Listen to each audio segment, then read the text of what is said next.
Hello, higher secondary history junior എക്സാമിന് വേണ്ടി തയ്യാറെടുക്കുന്ന എല്ലാവർക്കും കോമ്പറ്റേറ്റീവ് ക്രാക്കറിലേക്ക് സ്വാഗതം. നമ്മുടെ എക്സാമിൻ്റെ ദിവസങ്ങൾ അടുത്തുകൊണ്ടിരിക്കുകയാണ്. നിങ്ങളുടെ പഠനമൊക്കെ ഏറ്റവും നന്നായിട്ട് മുമ്പോട്ട് പോകുന്നുണ്ടെന്ന് ഞാൻ വിശ്വസിക്കുന്നു. ഓക്കെ, അങ്ങനെയല്ല എങ്കിൽ എത്രയും വേഗത്തിൽ ആ ഒരു ലൈനിലേക്ക് നിങ്ങൾ എത്രയും വേഗത്തിൽ എത്തണം. ഓക്കെ, ഇനി ഓരോ ദിവസവും നമുക്ക് വിലപ്പെട്ടതാണ്. അതുകൊണ്ട് തന്നെ നമുക്കൊരു വ്യക്തമായ സ്റ്റഡി പ്ലാനോടുകൂടി മുമ്പോട്ട് പഠിച്ചു പോകേണ്ട ദിവസങ്ങളാണ്. ഒരു ടൈം ടേബിളൊക്കെ നമ്മൾ തന്നെ സെറ്റ് ചെയ്താലും നല്ലതായിരിക്കും. അല്ല എങ്കിൽ നിങ്ങളുടെ ആ ഒരു പഠന രീതിക്കനുസരിച്ച് തന്നെ നിങ്ങൾ കൃത്യമായിട്ട് മുമ്പോട്ട് പോകണം. അതിനുള്ള സമയം മാത്രമേ നമുക്കുള്ളൂ. ഓക്കെ, ഒരു പ്രധാനപ്പെട്ട കാര്യം നിങ്ങളെ ഓർപ്പിക്കാനായിട്ടാണ് ഞാൻ ഇന്ന് നിങ്ങളുടെ മുമ്പിൽ നിൽക്കുന്നത്. കാരണം എന്തെന്ന് വെച്ച് കഴിഞ്ഞാൽ നമ്മുടെ HSST ഹിസ്റ്ററി എക്സാമുകൾക്ക് ഒരു പാറ്റേൺ ഉണ്ട്. അപ്പോൾ ആ പാറ്റേണിൽ നമ്മളോട് ചോദിക്കുന്ന ചോദ്യങ്ങളുണ്ട്. അത് നമുക്ക് പ്രീവിയസ് ഇയർ ക്വസ്റ്റ്യൻസ് നോക്കുമ്പോൾ മനസ്സിലാവും. എന്നാൽ ഈ ക്വസ്റ്റ്യൻസിലെല്ലാം തന്നെ ഒരു 15-20 ക്വസ്റ്റ്യൻസ് വളരെ നിർണായകമായിട്ടുള്ള ക്വസ്റ്റ്യൻസ് ഉണ്ട്. ഓക്കെ, ഈ ക്വസ്റ്റ്യൻസ് നമുക്ക് ആൻസർ ചെയ്യാനായിട്ട് സാധിച്ചു കഴിഞ്ഞാൽ റാങ്ക് ലിസ്റ്റിൽ വരുന്ന കാര്യം നമുക്ക് ഉറപ്പിക്കാം. ഓക്കെ, കാരണം കഴിഞ്ഞ HSST സീനിയർ റാങ്ക് ലിസ്റ്റിൽ എനിക്ക് വരാൻ സാധിച്ചത് ഇതുപോലെയുള്ള ചില ക്വസ്റ്റ്യൻസ് ആൻസർ ചെയ്തുകൊണ്ടാണ്.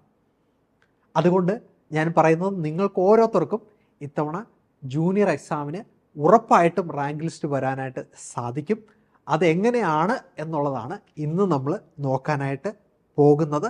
തീർച്ചയായിട്ടും നിങ്ങളിത് ഈ വീഡിയോ തുടക്കം മുതൽ അവസാനം വരെ വളരെ ശ്രദ്ധയോടുകൂടി വീക്ഷിക്കാം. ഓക്കെ, നമുക്ക് ക്വസ്റ്റ്യൻസിലേക്ക് കടക്കാം. ഒന്നാമത്തെ ചോദ്യം, the battle of 10 Kings was fought on the bank of which one of the following reverse? അപ്പോൾ ഏത് നദിയുടെ തീരത്താണ് നമ്മുടെ ഈ ബാറ്റിൽ ഓഫ് 10 Kings അല്ലെങ്കിൽ 10 രാജാക്കന്മാരുടെ യുദ്ധം നടന്നത് എന്നാണ് ചോദിച്ചിരിക്കുന്നത്. വേദിക് കാലഘട്ടവുമായിട്ട് ബന്ധപ്പെട്ടുള്ള ഒരു നല്ല ചോദ്യമാണ്. അപ്പോൾ ഓപ്ഷൻസ് തന്നിരിക്കുന്നത് സരസ്വതി നദി, സിന്ധു നദി, പരശുനി നദി, ബിയാസ് നദി. ഓക്കെ, അപ്പം ഈ ഒരു ക്വസ്റ്റ്യൻ്റെ ആൻസർ നമ്മൾ ചെയ്യുമ്പോൾ നമുക്ക് വേദിക് കാലഘട്ടത്തിൽ, ഋഗ്വേദ കാലഘട്ടത്തിലുണ്ടായിരുന്ന ജിയോഗ്രഫി അത്യാവശ്യം ഒന്ന് മനസ്സിലാക്കിയിരിക്കേണ്ടതായിട്ടുണ്ട്. അപ്പോൾ ആ ഭാഗം പ്രധാനപ്പെട്ടതാണ്. നദികളും അവരുടെ പഴയ പേരുകളും ഒക്കെ ഒന്ന് ഓർത്തിരിക്കണം. അപ്പോൾ അങ്ങനെ വരുമ്പോഴത്തേക്കും ഈ 10 Kings, ഈ 10 രാജാക്കന്മാർ തമ്മിൽ നടന്ന യുദ്ധം ഏത് നദിയുടെ തീരത്ത് വെച്ചാണ് നടന്നത് എന്നുള്ളത് നിങ്ങൾക്കൊന്ന് മാർക്ക് ചെയ്ത് പോകാനായിട്ടുള്ള സമയമുണ്ട്. ഓക്കെ, ഏതായിരിക്കും നോക്കാം. യെസ്, ഓപ്ഷൻ സി ആണ്, പരശുനി നദിയാണ്. അപ്പോൾ പരശുനി നദി എന്ന് പറയുന്നത് ഏത് നദിയുടെ പഴയ പേരാണ്? രവി നദിയുടെ പഴയ പേരാണ് അല്ലേ? രവി നദിയുടെ പഴയ പേരാണ് പരശുനി നദി. ഓക്കെ, ഈ നദിയുടെ തീരത്ത് വെച്ചാണ് ഈ യുദ്ധം നടക്കുന്നത്. ഓക്കെ, അപ്പോൾ ഈ യുദ്ധത്തിൽ ഉണ്ടായിരുന്ന ഏറ്റവും പ്രധാനപ്പെട്ട രാജാവ് ആരായിരുന്നു, അല്ലെങ്കിൽ ആര്യൻ രാജാവ് ആരായിരുന്നു എന്ന് ചോദിക്കുകയാണെങ്കിൽ ആരാണ്? സുദാസ് എന്ന് പറയുന്ന രാജാവാണ് അല്ലേ? ഓക്കെ, 2 പ്രധാനപ്പെട്ട മഹർഷിമാരെ ഈ യുദ്ധവുമായിട്ട് ബന്ധപ്പെട്ട് പരാമർശിക്കുന്നുണ്ട്. അതിൽ ആരൊക്കെയായിരുന്നു ഏറ്റവും പ്രധാനമായിട്ടും, അല്ലെങ്കിൽ ആരായിരുന്നു അവർ എന്ന് ഓർത്തിരിക്കുമ്പോൾ ആദ്യത്തെ പ്രധാനപ്പെട്ട ആൾ ആരായിരുന്നു? യെസ്, വിശ്വാമിത്ര മഹർഷിയാണ്. അതുപോലെ തന്നെ മറ്റൊരാളായിരുന്നു വസിഷ്ഠൻ അല്ലേ? അപ്പോൾ അതുമായിട്ട് ബന്ധപ്പെട്ടൊരു കഥയൊക്കെ ഉണ്ട്. നമ്മളത് ക്ലാസ്സിൽ അത് ഡിസ്കസ് ചെയ്യുന്നുണ്ട്. ഓക്കെ, ഇപ്പം നമുക്ക് ഒരുപാട് കാര്യങ്ങൾ ക്വസ്റ്റ്യൻസ് നോക്കാനുള്ളതുകൊണ്ട് കഥയിലേക്ക് ഇപ്പം ഞാൻ കടക്കുന്നില്ല. തീർച്ചയായിട്ടും വളരെ എളുപ്പത്തിൽ ഇതെല്ലാം നമുക്ക് പഠിച്ചെടുക്കാവുന്ന ഭാഗങ്ങളാണ്. ഓക്കെ, അടുത്ത ഒരു ചോദ്യത്തിലേക്ക് നമ്മൾ വരികയാണ്. The following were the leaders of Ajivika sect. Okay, അപ്പം ആജീവിക സെക്റ്റുമായിട്ട് ബന്ധപ്പെട്ടുള്ള ഒരു ചോദ്യമാണ്. ആരൊക്കെയായിരുന്നു ഈ ആജീവിക സെക്റ്റിലുണ്ടായിരുന്ന ലീഡേഴ്സ് എന്നാണ് ചോദിച്ചിരിക്കുന്നത്. മഖാലി ഗോശാല, നന്ദ വാച്ചാച്ച, കിസ സംകിച്ചാച്ച, ബാധ. അപ്പം ഈ പേരുകളൊക്കെ പഴയ പേരുകൾ, സംസ്കൃത പേരുകളൊക്കെയാണ് കൂടുതലും ഉള്ളത്. അപ്പം ഈ പേരുകൾ ആജീവിക സെക്റ്റുമായിട്ട് ബന്ധപ്പെട്ട് ഈ പറഞ്ഞിരിക്കുന്നതിൽ ഏതൊക്കെ പേരുകളാണ് എന്നാണ് ചോദിച്ചിരിക്കുന്നത്. ഓക്കെ, ഇതിനൊരു കോഡുണ്ട്. ആ കോഡ് നമുക്ക് നോക്കാം. 3ഉം 4ഉം ആണോ? 1ഉം 2ഉം 3ഉം ആണോ? ഇനി 4 മാത്രമേ ഉള്ളോ? ഓക്കെ, അപ്പം ഏതായിരിക്കും ഇതിൻ്റെ ഉത്തരം നോക്കാം. യെസ്, ഓപ്ഷൻ സി ആണ് 1, 2, 3 ഇതിൻ്റെ ആൻസറാണ്. അപ്പോൾ നമുക്ക് ആ ചോദ്യത്തിലേക്ക് ഒന്നുകൂടെ വരാം. നോക്കിയേ, the following were the leaders of Ajivika sect. Okay, അതിൽ ആരൊക്കെയാണ്? മഖാലി ഗോശാല എന്ന് പറയുന്ന പേര് നമുക്കറിയാം അല്ലേ.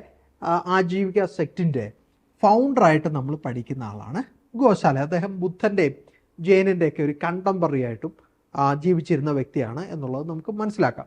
അതുപോലെ തന്നെ ഗോശാല എന്നുള്ള അദ്ദേഹത്തിൻ്റെ പേര് വരാനുള്ള കാരണം അദ്ദേഹം ഒരു കാലിത്തൊഴുത്തിലാണ് ജനിച്ചത്. ഓക്കെ, ആദ്യം അദ്ദേഹം ഒരു അസറ്റിക് ലൈഫൊക്കെ അദ്ദേഹത്തിന് ഉണ്ടായിരുന്നെങ്കിലും പിന്നീട് അദ്ദേഹം മെറ്റീരിയലിസ്റ്റിക് ആയിട്ടുള്ള ഒരു ലൈഫിലേക്ക് മാറി എന്നുള്ള കാര്യമൊക്കെ നമുക്ക് അറിയാവുന്ന കാര്യമാണ്. എന്നാൽ അദ്ദേഹത്തിന് ശേഷം അല്ലെങ്കിൽ അദ്ദേഹത്തിൻ്റെ അതേ കാലഘട്ടത്തിന് വളരെ പ്രധാനപ്പെട്ട മറ്റ് ചില ആൾക്കാരും കൂടെ ഇതുമായിട്ട് ബന്ധപ്പെട്ട് ഉണ്ടായിരുന്നു. അതാണ് നന്ദ, വച്ചാച്ച, അതുപോലെ തന്നെ കിസ, സംകിച്ചാച്ച. ഈ 3 പേരും ആജീവിക എന്ന് പറയുന്ന മതവിഭാഗവുമായിട്ട് ബന്ധപ്പെട്ട് അതിൻ്റെ പ്രധാനപ്പെട്ട ലീഡേഴ്സ് ആയിരുന്നു.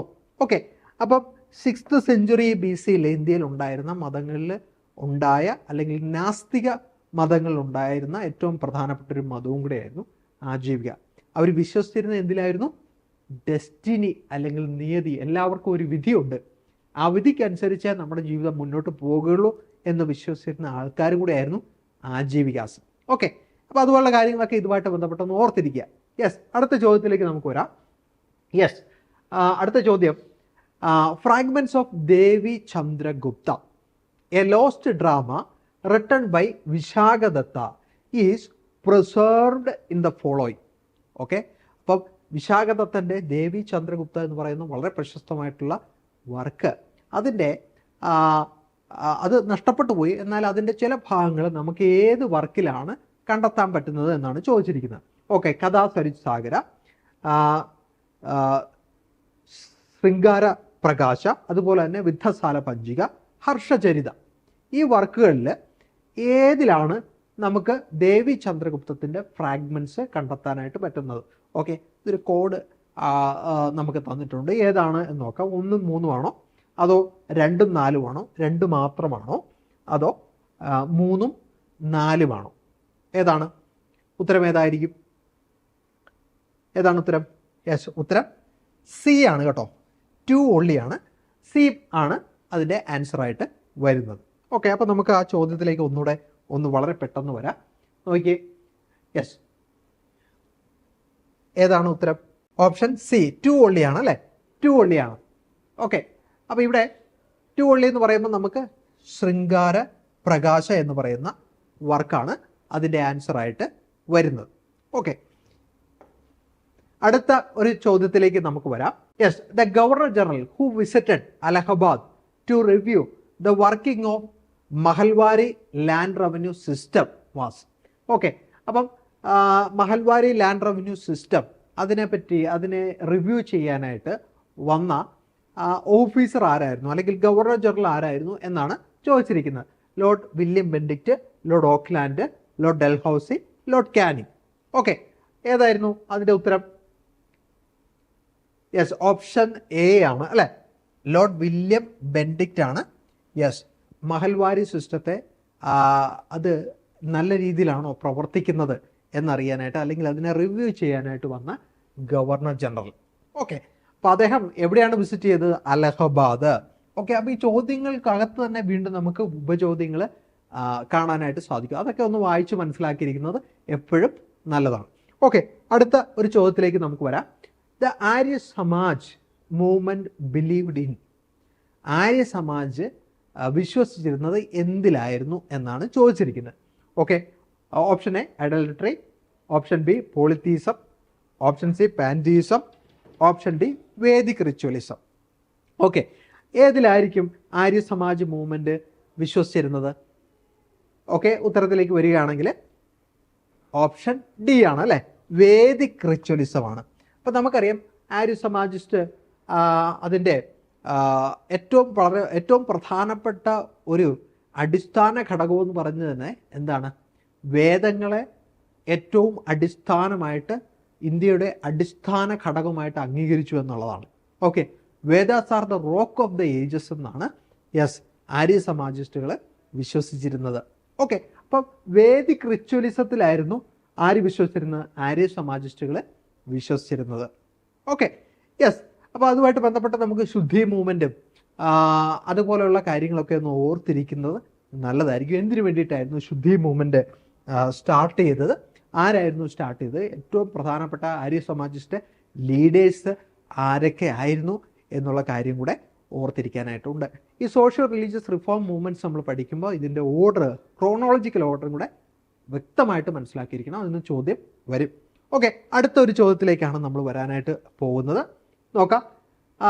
The confederates against Tipu Sultan in the third Mysore war included. ഇപ്പോൾ നമ്മൾ മൈസൂർ വാറുകളെ പറ്റി പഠിച്ചു.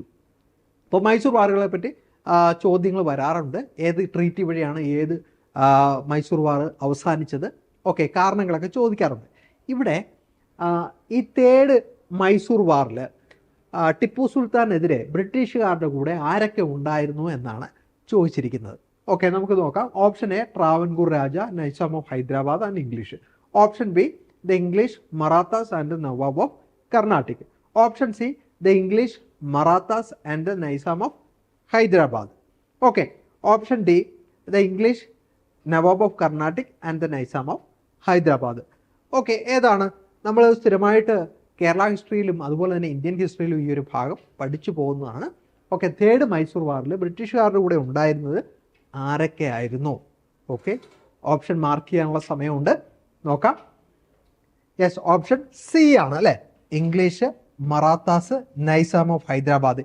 ഈ മൂന്ന് കൂട്ടരും കൂടെയാണ് യെസ് തേർഡ് മൈസൂർ വാറിൽ മൈസൂറിനെതിരെ യുദ്ധം ചെയ്തത്.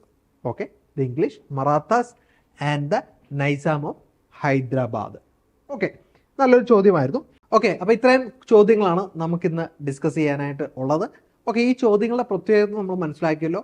നമുക്ക് കൺവെൻഷണൽ ആയിട്ട് ചോദിച്ചു വരുന്ന ചോദ്യങ്ങളിൽ നിന്ന് വ്യത്യസ്തമായിട്ടുള്ള ചോദ്യങ്ങളിലേക്കാണ് നമ്മളിന്ന് വന്നത്. ഓക്കെ, അപ്പോൾ ഇതിൻ്റെ ഒരു പ്രത്യേകത, ഇത് നമ്മൾ പഠിച്ചിരിക്കുകയാണെങ്കിൽ തീർച്ചയായിട്ടും നമ്മൾക്ക് മാർക്ക് കൂടുതൽ ലഭിക്കാനായിട്ടുള്ള സാധ്യതയുണ്ട്. ഓക്കെ, അപ്പോൾ അതുകൊണ്ട് ഇങ്ങനെയുള്ള ക്വസ്റ്റ്യൻസ്, മോഡൽ ക്വസ്റ്റ്യൻസ് ഉറപ്പായിട്ടും നിങ്ങൾ ചെയ്ത് പഠിക്കണം. ഓക്കെ, അപ്പോൾ നമുക്ക് HSC ഹിസ്റ്ററി ജൂനിയർ എക്സാമിന് വേണ്ടി നമുക്ക് തയ്യാറാകാനായിട്ട് കോമ്പറ്റേറ്റീവ് ക്രാക്കർ നിങ്ങളെ ഹെൽപ്പ് ചെയ്യുന്നുണ്ട്.